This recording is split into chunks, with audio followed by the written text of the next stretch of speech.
লালমনিরহাট জেলা আমার মাহফিল, আমি যাইতেছি বাজান, কত রিক্সার খোঁজে আছি, একটা রিক্সা পাওয়া যায়নি।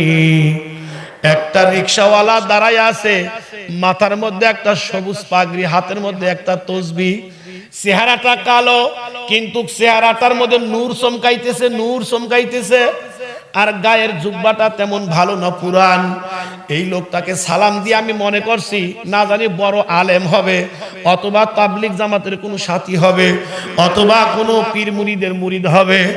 ওনাকে সালাম দিয়ে খালি জিজ্ঞাসা করছি, ভাইজান একটা রিক্সা পাওয়া যাবে? তখন সম্ভবত 12:30 মতো বাজে। ভাই একটা রিক্সা পাওয়া যাবে? উনি মুস্কি হাসিদা বললেন, হুজুর আমি নিজে রিক্সাওয়ালা।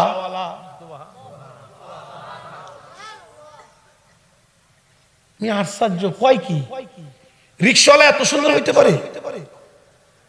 যাব আদিত মারিতে মেশিন মোড় থেকে, আমি ভাড়া মিটাইলাম না, সুন্নাত, কিন্তু আমার দিলের ইচ্ছা আছে যে ভাড়া যাই হোক লোকটা পছন্দ, আমি 500 টাকার একটা নোট দেব। এ ভাই অনুরোধ করি কোন রিক্সাওয়ালাকে ভাড়া নিয়ে গালি দিবেন না। দোয়া শুধু আমার কাছে নাই, দোয়া রিক্সাওয়ালার কাছেও আছে, দোয়া বেয়ানালার কাছেও আছে। ওকে 5টা টাকা বেশি দিয়েন, ওকে 10টা টাকা বেশি দিয়েন, আল্লাহর আরশ কেঁপে উঠবে, দিয়েন। এ মুসলমান ভাইরা আমার, আমি বললাম আদিত মারিতে যাব, আমাকে একটু নিয়ে যান।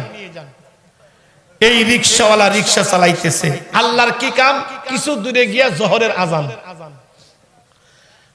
এদিকে তাকা। এখন আমারে কয় কি জানেন, যেই মাত্র আজান অমনি ব্রেক। কয় হুজুর একটা কথা বলি, কিছু মনে করবেন না? বললাম না না না না, বলেন। কয় কিছু যদি মনে না করেন, এই যে একটা মসজিদ, আমরা দুইজনে ওযু করে নামাজটা পড়ে গন্তব্য স্থানে যাই। আমি কইলাম ভাই আপনাদের এলাকায় জামাত কয়টা? কয় 1:30, একটা 30 মিনিটে। আমি কইলাম সামনে গিয়ে পড়ি, সময় তো এখনো আছে। আমারে কয় কি জানেন, হুজুর কিছু মনে করবেন না, আলেম মানুষ আপনি, হয়তোবা হুজুর আমরা যে আধা ঘন্টায় যাব, রাস্তার মাঝখানে যদি আজরাইল আসে,